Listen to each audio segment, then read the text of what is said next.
కేంద్ర ఎన్నికల బృందాన్ని తెలుగుదేశం పార్టీ బృందం కలవటం జరిగింది. ఓటర్ల లిస్టుకు సంబంధించి ఏదైతే అధికార పార్టీ నాయకులు పలు అక్రమాలకు పాల్పడతా ఉన్నారో ఆ అంశాలన్నీ కూడా కేంద్ర బృందానికి మేము దృష్టి తీసుకురావడం జరిగింది. ముఖ్యంగా ఏదైతే బల్క్గా గుంపుగత్తగా ఫామ్ 7లు పెట్టి తెలుగుదేశం పార్టీ సానుభూతి పరులు ఓట్లు తీయటానికి రాష్ట్ర వ్యాప్తంగా కొన్ని నియోజకవర్గాల్లో ప్రత్యేకించి అధికార పార్టీ ఎమ్మెల్యేలు తెల్ల కాగితాల మీద రాసిచ్చినా తీసుకుంటున్న విధానాన్ని మేము కేంద్ర ఎన్నికల బృందం దృష్టికి తీసుకెళ్ళాం. అలాగే ఒకే వ్యక్తి ఒక్కొక్కళ్ళు 100 ఓట్లు 200 ఓట్లు డిలిషన్స్ కోసం పెట్టిన అంశాన్ని కూడా ప్రత్యేకించి మేము అన్ని ఆధారాలతో సహా కేంద్ర బృందానికి దృష్టికి తీసుకువెళ్ళటం జరిగింది. అలాగే ఎక్కడైతే పలు చోట్ల అక్రమాలు జరుగుతూ ఉన్నాయో గ్రామ స్థాయిలో ఉన్న బిఎల్ఓలు అక్కడ ఓట్లు తొలగించాలని రికమెండ్ చేసిన ఏఈఆర్ఓ ఈఆర్ఓ స్థాయిలో వాటిని ఆమోదించకుండా అధికార పార్టీకి అనుకూలంగా చేసిన అంశాలను కూడా మేము దృష్టికి తీసుకువెళ్ళడం జరిగింది. దాని మీద సమగ్రమైన విచారణ కొన్ని కాన్సెన్సీలు ప్రత్యేకించి మేము ఏదైతే కొన్ని కాన్సెన్సీలు ఏవైతే ఉన్నాయో ఒక 7 కాన్సెన్సీల్లో జరిగిన చంద్రగిరి కానీ పర్చూరు కానీ అలాగే కాకినాడ కానీ వినుకొండ కానీ ఇటువంటి 7 నియోజకవర్గాల్లో కేంద్ర ఎన్నికల బృందం ప్రత్యేకంగా కేంద్ర బృందం ద్వారా దర్యాప్తు జరిపించాలని చెప్పి మేము కోరటం జరిగింది. అలాగే ముఖ్యంగా ఇవాళ ఈ ప్రభుత్వం అధికార కార్యక్రమాలకి పార్టీ కార్యక్రమాలకి తేడా లేకుండా ఈ ప్రభుత్వం పనిచేస్తూ ఉన్న విషయాన్ని మేము కేంద్ర ఎన్నికల బృందానికి తీసుకెళ్ళాం. ఎవరైతే ఎలక్షన్ డ్యూటీలో ఉన్న బిఎల్ఓలు ఎవరైతే ఉన్నారో వాళ్ళని రాష్ట్రంలో అవేర్నెస్ తీసుకురావాలని చెప్పి వై ఏపీ నీడ్స్ జగన్ అని జగన్ ఆంధ్రప్రదేశ్కి ఎందుకు కావాలి అనే బుక్లెట్లు ఏవైతే ఉన్నాయో పార్టీ ప్రచారం కోసం వినియోగిస్తూ ఉన్న నేపథ్యాన్ని కూడా మేము కేంద్ర బృందం దృష్టికి తీసుకెళ్ళాం. అలాగే కొన్ని చోట్ల ఆ బుక్లెట్లు పంపిణీ చేయలేదని బిఎల్ఓగా ఉన్న అధికారులకు ఎక్కడైతే మెమోలు ఇష్యూ చేయడం జరిగిందో దాన్ని ఆధారాలతో సహా మేము కేంద్ర బృందం దృష్టికి తీసుకెళ్ళాం. అదేవిధంగా మేము కోరింది ఒకటే, ఎన్నికల్లో సంవత్సరాల తరబడి ఎన్నికల్లో పాల్గొన్న అధికారుల్ని ఎవరైతే ఉన్నారో వాళ్ళని కాకుండా సెక్రటేరియట్లో ఈ ప్రభుత్వం వచ్చిన తర్వాత వార్డు సెక్రటేరియట్లు క్రియేట్ చేసి ఒక 2 సంవత్సరాల క్రితం 3 సంవత్సరాల క్రితం రిక్రూట్ అయిన వారిని ఎన్నికల కోసం వినియోగించడం, వాళ్ళ మీద ఒత్తిడి తీసుకురావటం, వాళ్ళని పార్టీ ప్రచార కార్యక్రమాల్లో ఉపయోగించుకుంటున్నారు. కాబట్టి వాళ్ళని ఎన్నికల ప్రక్రియకి దూరంగా ఉంచితే బాగుంటుందనే మేము సూచన కూడా కేంద్ర బృందానికి చేయటం జరిగింది. అలాగే వివిధ అంశాలు కొంతమంది అధికారులు కేంద్ర ఎన్నికల కమిషన్ చేసిన అబ్జర్వర్లు కూడా కొన్ని చోట్ల తాము వ్యక్తిగతంగా అధికార పార్టీ నాయకులతో పాల్పడటం కానీ కొంతమంది అధికారులు కుల సంఘాల మీటింగులకు అటెండ్ అవ్వటం కానీ దీనివల్ల అబ్జర్వర్లను వేసిన రాష్ట్రంలో ఉన్న వారిని ఉపయోగం లేకుండా ఉంటుంది. కాబట్టి మేము కేంద్ర బృందాన్ని డిమాండ్ చేసింది ఏంటంటే పక్క రాష్ట్రాలకు సంబంధించిన వారిని ఈ యొక్క ఓటర్స్ ఎన్రోల్మెంట్కి సంబంధించిన వాటి మీద అబ్జర్వర్లుగా వేయాలని చెప్పి మేము డిమాండ్ చేయడం జరిగింది. పోలీస్ అధికారులు రాష్ట్రంలో వ్యవహరిస్తున్న తీరు సెంట్రల్ ఎలక్షన్ కమిషన్ దృష్టికి తీసుకెళ్ళాం. కొంతమంది జిల్లా ఎస్పీలు కుల మీటింగ్లు అటెండ్ అవుతూ కులమంతా అక్కడికి ఉండాలని చెప్పిన పరిస్థితులను కూడా ఆధారాలతో సహా మేము కమిషన్కి తెలియజేయడం జరిగింది. ఆ ఎస్పీల పేర్లు అండ్ అడ్రస్లు రాసుకున్నాం. వాళ్ళు ఉంటే ఎలక్షన్ జరగదు, ఎలక్షన్ సజావుగా సాగదు, అటువంటి ఎస్పీలు అటువంటి అధికారులు ఉండటానికి వీల్లేదని చెప్పడం జరిగింది.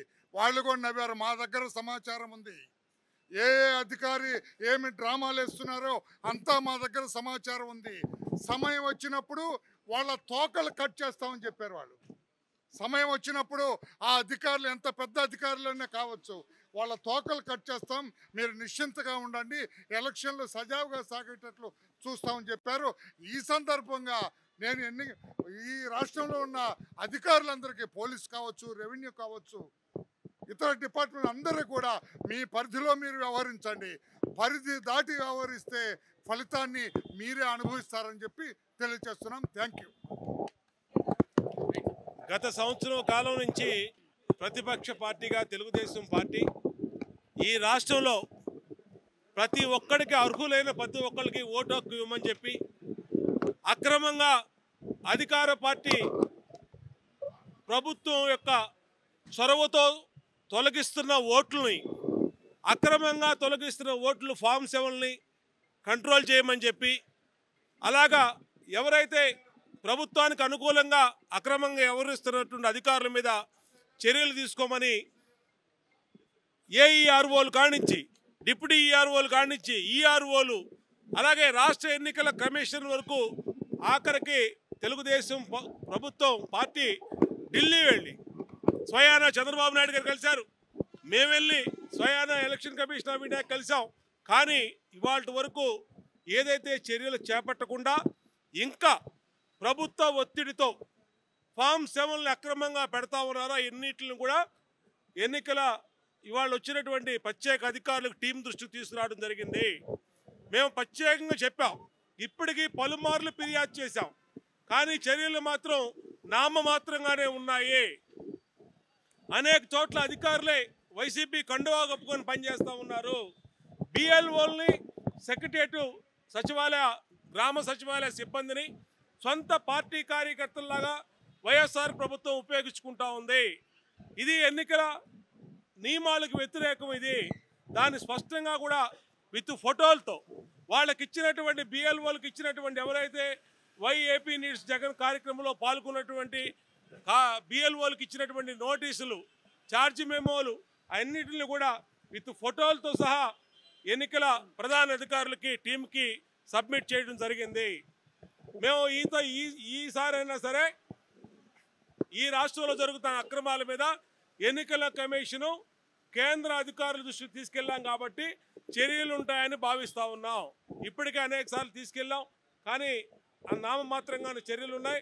ఏదేమైతే ఈ ప్రభుత్వం వైసీపీ ప్రభుత్వం ఓటమి భయంతో ఎక్కడైతే దుర్వినియోగం ఎన్నికల నిబంధనల దుర్వినియోగం చేసి సరైన వ్యక్తుల్ని టీచర్లని ఒక జీవో ఇచ్చి ఎన్నికల కార్యక్రమాల్లో ఎన్నికల ప్రక్రియలో వాళ్ళని దూరంగా పెట్టాలని చూసిందో అది దుర్మార్గం. అది భారతదేశం మొత్తం అనుభవం ఉన్నటువంటి పోలింగ్ స్టేషన్ అధికారులుగా అనుభవం ఉన్నటువంటి టీచర్లని అనేక సంవత్సరాలుగా అనేక ఎన్నికల్లో పనిచేసిన అధికారులే నియమించడం జరుగుతూ ఉంది. వైసీపీ ప్రభుత్వం మాత్రం తాను నియమించినటువంటి సచివాలయ స్టాఫ్ను లేదంటే ప్రచారానికి వాలంటరీ వ్యవస్థని ఇప్పటికే ఎన్నికల కమిషను స్పష్టంగా ఆదేశాలు ఇచ్చారు, మీరు ఎక్కడ ఎన్నికల ప్రక్రియలో పాల్గొనొద్దని. కానీ ఎక్కడ చూసినా వాలంటీర్లే కనబడతా ఉన్నారు. ఆ ఫోటోలతో సహా వీడియోలతో సహా ప్రెస్ కటింగ్తో సహా ఆంధ్రప్రదేశ్ మీడియాలో వచ్చిన కథనాలతో సహా ఎన్నికల కమిషనర్ గారికి ఇచ్చాం. ఖచ్చితంగా చర్యలు ఉంటాయి. మేము అధికారులకు సూచిస్తూ ఉన్నాం. ఈ 3 నెలల్లో వెళ్ళిపోయే జగన్మోహన్ రెడ్డి ప్రభుత్వాన్ని నమ్ముకొని 3 నెలల్లో వెళ్ళిపోతా ఉన్నారు వీళ్ళు.